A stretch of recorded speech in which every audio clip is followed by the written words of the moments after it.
15 kilometre दूर जाना है, कार्यक्रम है, वहाँ पे भी लोग इंतजार कर रहे हैं। तो बस एक संदेश लेके आए हैं, निषाद संकल्प यात्रा लेकर आए हैं आपके बीच में, और एक संदेश लेके आए हैं कि समाज में, इस संसार में सर उठा के जीना है, मान सम्मान अधिकार के साथ जीना है। तो दो काम कीजिए, एक रोटी कम खाइए, सबसे पहले अपने बच्चे को पढ़ा लिखा के काबिल बनाइए।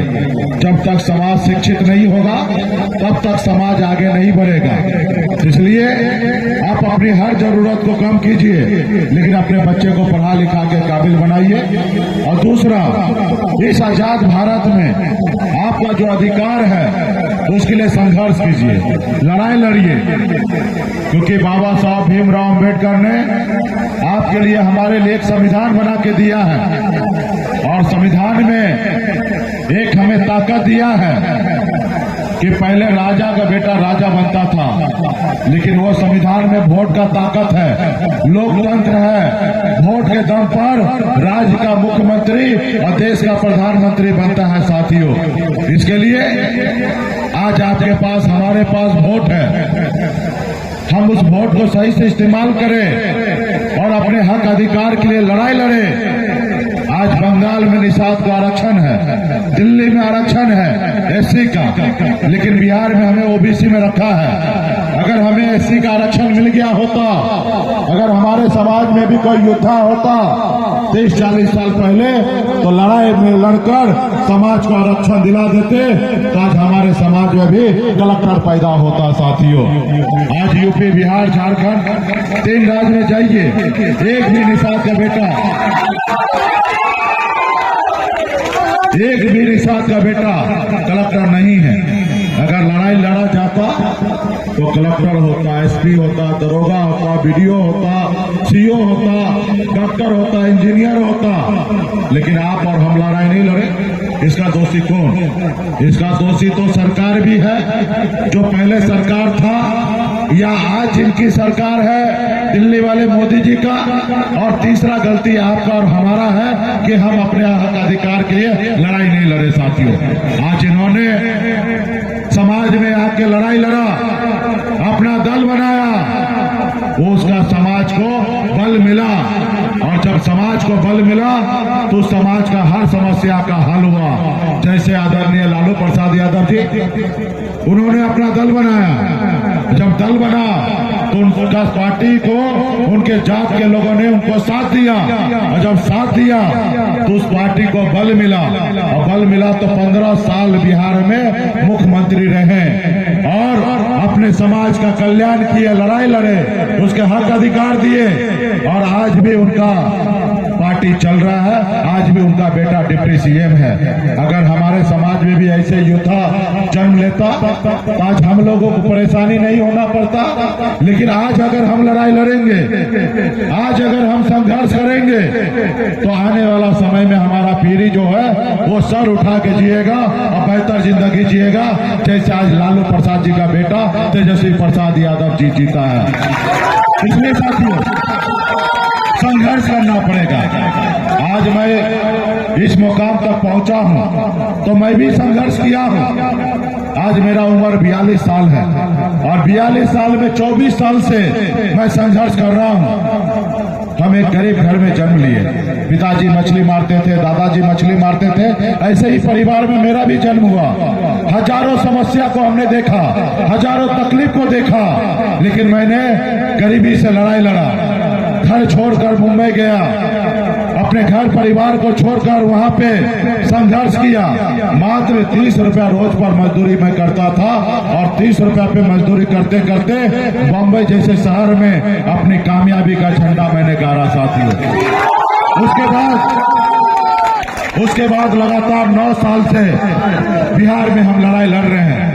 हमने देखा लोग चांद पे घर बनाने के लिए सोच रहा है, लेकिन इस धरती पर हमारे लोगों के लिए रहने के लिए घर नहीं है। और पिछले 9 सालों से हम लड़ाई लड़ रहे हैं, और आज समाज को देखिए, पहले इस समाज को कोई जानता नहीं था, कोई पहचानता नहीं था, लेकिन हर आज लोग आज जानने पहचानने लगा, और दिल्ली का सरकार भी हमसे डरने लगा है। साथियों, आपने देखा 2020 में 2020 में आपके सहयोग से अपने दम पर बिहार में हमने 4 विधायक बनाया और 4 विधायक बना, सरकार का चाबी हमारे जेब में था। अगर हम सरकार को, नीतीश जी को समर्थन नहीं देते तो बिहार का मुख्यमंत्री नीतीश कुमार नहीं बनता। हमने उनको मुख्यमंत्री बनाया और उस मुख्यमंत्री के अंदर में, उस मंत्रिमंडल में हम मंत्री भी बने और अपने दम पर बने, किसी के मेहरबानी से नहीं बने। लेकिन क्या हुआ, उन लोगों को अच्छा नहीं लगा। वो देखा एक गरीब पिछड़ा दलित का बेटा, मल्ला का बेटा, कल तक हमारा गुलामी करता था, आज मालिक बन गया है, इसको रोको, इसको खत्म करो। अगर नहीं रोकोगे तो, क्योंकि इसके समाज बिहार में 15% है, अगर सबको एकजुट कर लेगा तो आने वाला समय में अपने दम पर बिहार में मुख्यमंत्री बन जाएगा। मुकेश सहनी को रोको, और मुकेश सहनी को रोकोगे तो इसका समाज रुकेगा, और जब इसका समाज रुकेगा तो 75 साल से हमारा गुलामी करते आया, हमारे खेत में काम करते आया, आने वाला समय 75 साल तक ये समाज हमारा गुलामी करेगा और हमारे खेत में काम करेगा। तो ये सोचकर उन्होंने हमारे विधायक को खरीद लिया, हमें सरकार से बाहर कर दिया, जो सरकार हमने बनाया था। लेकिन अब समय आ चुका है, उसका भी बदला लेना है। और अभी हम लोगों ने पटना से 1 महीना हो गया है, संकल्प यात्रा निकाले हैं, सर पे कफन बांध के निकले हैं कि आरक्षण नहीं तो गठबंधन नहीं, और गठबंधन नहीं तो वोट नहीं, और वोट नहीं तो दिल्ली का सरकार नहीं। आज दिल्ली हिलने लगा है, दिल्ली कहता है कि दोस्ती कीजिए, हम बोलते कोई दोस्ती नहीं होगा। अभी पहले तुम हमारी बात मानो, आरक्षण लागू करो, तब तुमसे दोस्ती करेंगे, वरना कोई दोस्ती नहीं होगा। हम लड़ेंगे, हम लड़ेंगे, क्या होगा, हम लड़ेंगे, गिरेंगे फिर उठेंगे, फिर लड़ेंगे, गिरेंगे, उठेंगे, और एक न एक दिन हार भी शर्मिंदा होगा और हमें जीत करके आगे पहुंचाने का काम करेगा। साथियों, आपने देखा होगा टीवी मीडिया के माध्यम से भाजपा जब हमारा पार्टी तोड़ दिया तब वो पुरानी बोछा में अपना प्रत्याशी भी दे दिया और वो भी चुनाव लड़ने लगा। लेकिन हम भी मलाह हैं, हम कैसे पीछे हट जाएंगे भाई। हम एकलव्य के वंशज हैं, वीरांगना फूलन देवी के वंशज हैं। जब हमारी माता के साथ अन्याय करने वाले को लाइन में खड़ा करके जब 22 लोगों को गोली मार सकता है, उसका हम बेटा है। हम कैसे पीछे हटेंगे। और हमने लड़ाई लड़ा, और लड़ाई लड़ा तो वो सब मिलकर, 5 दल मिलकर वो 45,000 वोट लाया और हम अकेले 30,000 वोट लाए और उनको दिखा दिए कि मेरा ताकत क्या है। और मेरे हार में भी जीत था। हम हारने के बाद भी ठीक है, लड्डू हम बटाने का काम किए, क्योंकि हमें पता है हमने दुश्मन को हरा दिया। भले हम भी हारे, लेकिन मेरा उद्देश्य जो था उसको मैंने हरा दिया, वही हमारी जीत है साथियों। इसलिए जब हमारी नहीं सुनेगा, हमारा हक अधिकार नहीं देगा, तो इस बार भी हम लड़ेंगे और मोदी जी को उनका कुर्सी को गायब कर देंगे। और जब उनका कुर्सी गायब होगा, यही हमारी जीत होगा, यही हमारी लड़ाई होगा। या मोदी जी, अभी भी टाइम है, अभी भी समझ लीजिए और बिहार का निषाद का बेटा का हक दे दीजिए, आरक्षण लागू कर दीजिए, तो फिर आपके साथ हमारा समझौता होगा। तो इसलिए आप लोग लड़ाई लड़ने के लिए तैयार है ना? हाँ, रात को इतना 10 बजे रात को भी आप में जोश है। और अभी और काम बाकी है भाई।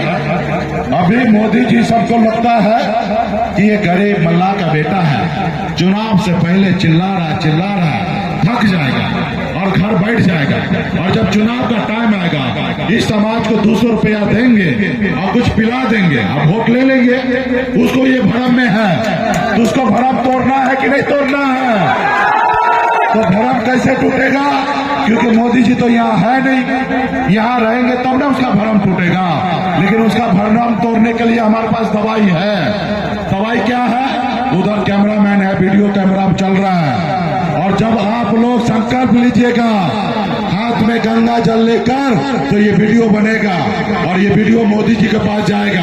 अब मोदी जी देखेंगे कि अरे वैशाली में यहाँ पे चेरा कला में सब निषाद संकल्प ले लिया है, अब निषाद का बेटा वोट बेचेगा नहीं, अपने बच्चे का हक अधिकार के लिए लड़ाई लड़ेगा। और जब देखेंगे तब डरेंगे, और जब डरेंगे तब आपका काम करेंगे। तो इसलिए आपको डराना है। अभी वो लोग एक नया प्रयोग कर रहा है कि सोच रहा कि मुकेश सहनी तो बहुत तेजी से आगे बढ़ रहा है। इससे पहले देखा कि बिहार में नीतीश जी चले गए लालू जी के साथ, तो क्या होगा?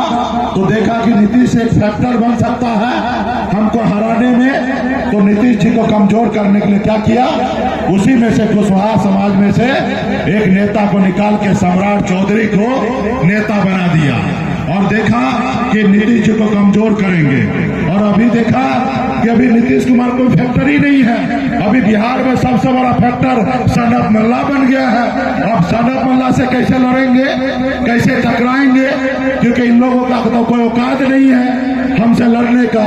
जब भी लड़ा तभी हमने उसको धूल चटा दिया, तभी वो सोच रहा कैसे लड़ाएंगे। तो क्या किया, निषाद का बेटा को ही एगो नेता बना दिया और नेता बना दिया। सोच रहा कि इसको बना दिए तो इस समाज को गुमराह कर देंगे और ये समाज को तोड़ देंगे। तो क्या ये समाज टूटने वाला है? क्या ये समाज गुमराह होने वाला है? अब वो लोग का नीति है जैसे पहले अंग्रेज करता था, फूट डालो राज करो। तो वो अभी भी चाहता है किसी समाज में से किसी नेता को अपना दलाल बना लेंगे और इनको समाज को तोड़ देंगे। तो मोदी जी आप कुछ भी कर लो, बिहार में मुख्यमंत्री भी बनाओ तो भी ये समाज नहीं टूटेगा। इस समाज को आप करोगे तब जाके आपके साथ ये समाज जाएगा। तो इसके लिए संकल्प लेना पड़ेगा।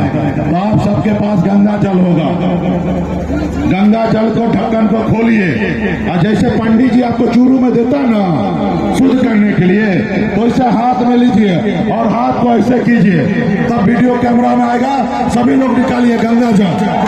जो यहाँ पे निषाद का बेटा है, निषाद का माता है, सब लोग संकल्प लेंगे। लाइए भाई संकल्प पत्र, सब आदमी लीजिए, तब ना मोदी जी देखेंगे तो डरेंगे कि निषाद का बेटा कसम खा लिया है।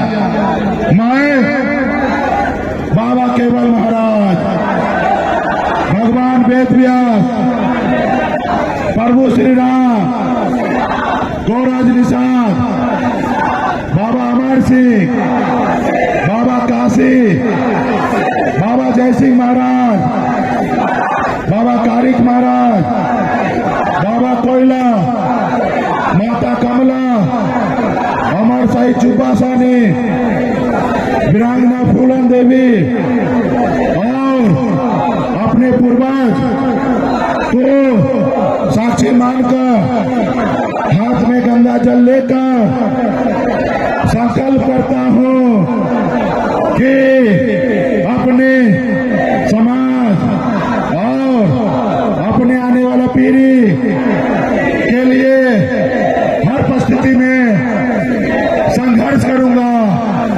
और अपनी विकासशील इंसान पार्टी के साथ रहूंगा। पार्टी जो निर्णय लेगी हम उस निर्णय के साथ रहेंगे। हम संकल्प करते हैं एक रोटी कम खाएंगे लेकिन अपने बच्चे को पढ़ाएंगे लिखाएंगे। हम संकल्प लेते हैं एक एक निषाद के घर पे जाएंगे और सभी को संकल्प कराने का काम करेंगे। जय निषाद राज, जय वीआईपी, जय बिहार। सभी लोग हम लोग गंगा जल, क्योंकि हम लोग गंगा के संतान हैं, गंगा पुत्र हैं और गंगा माता के सौगंध खाए हैं। हर हाल में अपने समाज के हक अधिकार के लिए लड़ाई लड़ेंगे और आप लोग हम लोग आने वाला समय में मोदी जी को बता देंगे कि आरक्षण नहीं तो दिल्ली की सरकार नहीं, और लड़ेंगे। बहुत बहुत धन्यवाद पार्टी के सभी नेतागण को, नरेश जी, सभी पार्टी के सभी साथीगण को बहुत बहुत धन्यवाद। आगे कार्यक्रम है, आप लोग अच्छा कार्यक्रम कार्यक्रम किए।